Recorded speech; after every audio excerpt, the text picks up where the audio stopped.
अस्सलाम वालेकुम। ये सेंटेंसेस आप देख रहे हैं, इसके अंदर अगर आप देखें और नोट करें तो इनके अंदर सब्जेक्ट थोड़े से मादूम हैं। जैसे ये समझना मुश्किल है, तो ये समझना ये भी एक क्लोज है। मुश्किल है, ये हम क्या बता रहे हैं कि कोई चीज़ मुश्किल है।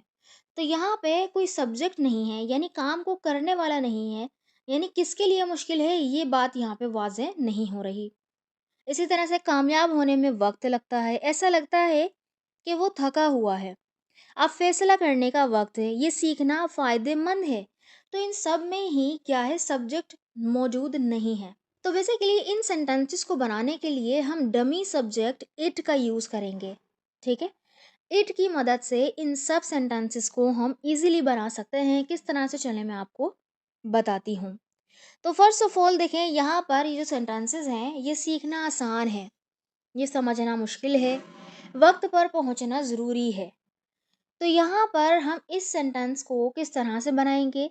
सीखना मुश्किल है, आसान है, ज़रूरी है, तो ये चेंज हो सकते हैं, आसान, मुश्किल, ज़रूरी। ये क्या है? एडजेक्टिव्स हैं। कोई काम, कोई चीज़ किस तरह की है, यानी अच्छी है, बुरी है, आसान है, मुश्किल है, ज़रूरी है, तो ये चीज़ क्या है? एडजेक्टिव बताता है ना? तो यहाँ पे हम यूज़ करेंगे इट के साथ इज़। इट इज़ और इट इज़ के बाद वो एडजेक्टिव आ जाएगा। आसान, मुश्किल, ईज़ी, मुमकिन, जो भी आपने लगाना है वो एडजेक्टिव आ जाएगा। देन जो चीज़ करना, जैसे सीखना, समझना, पहुँचना, गलती करना, कामयाब होना, तो वर्ब लगाने के लिए जो हम क्या करेंगे, यहाँ पर इन्फिनेटिव का यूज़ करेंगे, यानी टू के बाद वर्ब की फर्स्ट फॉर्म। ठीक है, टू के बाद वर्ब की फर्स्ट फॉर्म, और देन उसके बाद जो ऑब्जेक्ट आना होगा वो आ जाएगा। जैसे कि ये सीखना आसान है, तो हम बोलेंगे इट इज़ ईजी, आसान के लिए ईजी, इट इज़ ईजी। और सीखना, टू लर्न, और ये this, it is easy to learn this. ये समझना मुश्किल है, इट इज़ डिफ़िकल्ट, मुश्किल को difficult, it is difficult to understand it.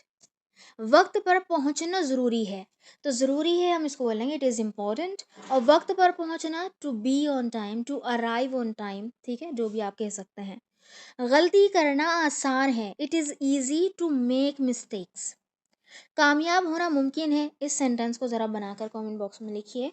हम नेक्स्ट वाले पे बढ़ते हैं, जहाँ पे हमें बताना होता है कि कोई काम करने में वक्त लगता है। जैसे इसे सीखने में वक्त लगता है, कामयाब होने में वक्त लगता है, आदत बनाने में वक्त लगता है। तो कोई भी काम करने में वक्त लगता है, तो यहाँ पर हम यूज़ करेंगे बेसिकली किसी काम में वक्त लगना, तो हम स्ट्रक्चर यूज़ करते हैं इट के साथ टेक का। इट टेक्स टाइम, इसको हम फिक्स रखेंगे। और सीखने में, कामयाब होने में, आदत बनाने में, इसके लिए हम जो वर्ब इन्फिनेटिव का यूज़ करेंगे, टू प्लस वर्ब की फर्स्ट फॉर्म, और देन अगर ऑब्जेक्ट आना होगा तो आ जाएगा। जैसे इसे सीखने में वक्त लगता है, तो हम बोलेंगे it takes time to learn it. ठीक है, कामयाब होने में वक्त लगता है, it takes time to succeed. आदत बनाने में वक्त लगता है, it takes time to build a habit. इसे समझने में वक्त लगता है, it takes time to understand it. ठीक है, फैसला करने में वक्त लगता है, it takes time to decide. अब ये तो प्रेजेंट था, इसलिए हमने टेक्स लगाया। यही होता है ना कि सब्जेक्ट के बाद वर्ब में ईएस और एस का इजाफा थर्ड पर्सन सिंगुलर के साथ होता है, तो इट हम इसको थर्ड पर्सन सिंगुलर में रखते हैं, है ना। तो यहाँ पे इट के साथ हमने वर्ब में ईएस और एस का, यानी एस का इजाफा कर दिया, है ना। अच्छा, अगर इसको हमें पास्ट में करना हो तो बस क्या होगा, इट के बाद टेक की सेकंड फॉर्म आ जाएगी, टुक। ठीक है, जैसे हम बोलें फैसला करने में वक्त लगा, तो हम बोलेंगे it took time to decide, it took time to decide. और फैसला करने में वक्त लगेगा, फ्यूचर, तो विल के बाद टेक लगा लें कि it will take time to decide. सही है। और यहाँ पर टाइम को हटा के हम कुछ और भी लगा सकते हैं, जैसे कि ये खरीदने में पैसे लगते हैं, तो हम ये बोल सकते हैं it takes money to buy it, it takes money to buy it. इसी तरह से पढ़ने में मेहनत लगती है, it takes hard work to study. तो यहाँ पर हम जो है टाइम की जगह कुछ और नाउन भी लगा सकते हैं अपनी मर्जी से, बस ये कि सेंटेंस के अकॉर्डिंग। ओके, अच्छा, नेक्स्ट है जहाँ पे हम बोलते हैं कि कोई चीज़ ऐसी लगती है, जैसे ऐसा लगता है कि वो थका हुआ है, ऐसा लगता है कि बारिश आएगी, ऐसा लगता है कि वो खुश है। तो यहाँ पर हम तीन तरह से बोल सकते हैं, यानी कि तीन तरह से नहीं, एक ही तरह बोलेंगे, बस ये कि तीन वर्ब का इस्तेमाल कर सकते हैं। कोई चीज़ आपको लगती है, वहाँ पे तो देखें कुछ काम लगता है, जैसे वक़्त लगता है, ये लगता है, तो हमने इट टेक्स के बाद वो नाउन लगा दिया कि वो चीज़ लगती है, ये चीज़ काम आती है कुछ करने में। लेकिन यहाँ पर है कि हमें लगता है मतलब देखने में या तो ज़ाहिर होता है इस तरह का, तो इस वाला लगना, समझ गए ना आप? तो ये वाला लगना सही है।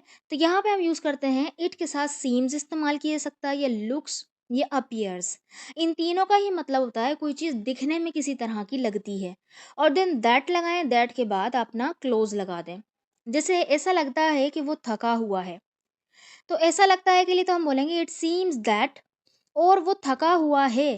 प्रेजेंट सिंपल का ये नॉन एक्शनेबल सेंटेंस है जहाँ पे हम इज एम आर का यूज़ करते हैं, तो हम बोलेंगे he is tired. It seems that he is tired. ऐसा लगता है कि बारिश आएगी। It looks like it will rain. It looks like it will rain, ठीक है। ऐसा लगता है कि वो खुश है। It seems that she is happy. ऐसा लगता है कि वो देर करेगा। It appears that he will be late. तो यहाँ पर आप seem, look, appear at the same time इसी एक सेंस के लिए आप यूज़ कर सकते हैं। तीनों का ही मतलब है कोई चीज़ देखने में बज़ाहिर इस तरह की लगती है कि ऐसा हो जाएगा, ठीक है। ऐसा लगता है कि मसला हल हो गया है। It seems that the problem is solved, ठीक है। So simple. नेक्स्ट है अब उठने का वक्त है, अब पढ़ने का वक्त है, अब जाने का वक्त है, अब फैसला करने का वक्त है, यानी कि ये वक्त है कुछ करने का। तो हम इसको बोलते हैं इट इज़ टाइम, और फिर टू के बाद वर्क की फर्स्ट फॉर्म लगा दे। इट इज़ टाइम टू, और फिर वर्क की फर्स्ट फॉर्म। जैसे कि अब उठने का वक्त है, तो हम बोलेंगे it is time to wake up. अब पढ़ने का वक्त है, it is time to study. अब जाने का वक्त है, it is time to leave. अब फैसला करने का वक्त है, it is time to decide.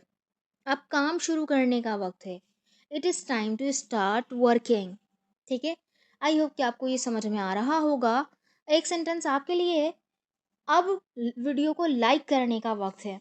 इस सेंटेंस को बना भी दीजिएगा और वीडियो को लाइक भी कर दीजिएगा। यहाँ पे हम बोलते हैं कि कोई चीज़ किस चीज़ के लिए फ़ायदेमंद है, जैसे ये सीखना फ़ायदेमंद है, इस जगह जाना काबिल कदर है, ये किताब पढ़ने के लायक है। तो कोई भी चीज़ फ़ायदेमंद हो, काबिल कदर हो, या काबिल हो, या लायक हो उस चीज़ के, तो वहाँ पे हम यूज़ करते हैं इट इज़ के साथ वर्थ का। तो ये जो वर्थ है ये वैल्यू बताता है, बेनिफिट बताता है किसी चीज़ का। तो इट इज़ वर्थ, और वर्थ के बाद हम आईएनजी फॉर्म लगाएंगे वर्ब की, ठीक है। जैसे कि ये सीखना फ़ायदेमंद है, तो हम बोलेंगे it is worth learning this. इस जगह जाना काबिल कदर है, it is worth visiting this place. ये किताब पढ़ने के काबिल है, it is worth reading this book. कोशिश करना फ़ायदेमंद है, इट इज़ वर्थ ट्राइंग, ठीक है। एक सेंटेंस आपके लिए, इस पर वक्त लगाना फ़ायदेमंद है, इस पर वक्त लगाना फ़ायदेमंद है। इस सेंटेंस को बनाकर कमेंट बॉक्स में ज़रूर लिखिएगा। आई होप कि आपको इट के ये वाले यूज़ समझ में आए होंगे। हर एक स्ट्रक्चर अपने अंदर वाज़े एक डेप्थ रखता है, इससे आप ढेरों सेंटेंसेस बना सकते हैं। तो इसकी प्रैक्टिस करें, जितनी आप प्रैक्टिस करेंगे, the more you practice the more you get better, ठीक है। वैसे द मोर और द मोर पे मैं एक वीडियो अपलोड कर चुकी हूँ, अगर आपने नहीं देखी है तो इसको आप देख लीजिएगा। आप चैनल विजिट करें, आपके लिए काफ़ी वीडियोस मौजूद हैं। वैसे तो यहाँ पर मैं आपको फ्री में बहुत सारी नॉलेज आपको प्रोवाइड कर देती हूँ, लेकिन हमें स्पीकिंग प्रैक्टिस करनी होती है, टीचर की ज़रूरत होती है, बराह रास्त हम सवाल पूछना चाहते हैं, तो पेड क्लासेस भी अवेलेबल हैं आपके लिए। ग्रामर क्लास भी अवेलेबल है, स्पोकन क्लब भी अवेलेबल है, अगर आपने ज्वाइन करना है, और हमारी बुक्स भी अवेलेबल हैं। तो इस नंबर पर मुझे कांटेक्ट करें, कुछ भी आप लेना चाहते हैं तो। So thank you so much. अल्लाह हाफिज़।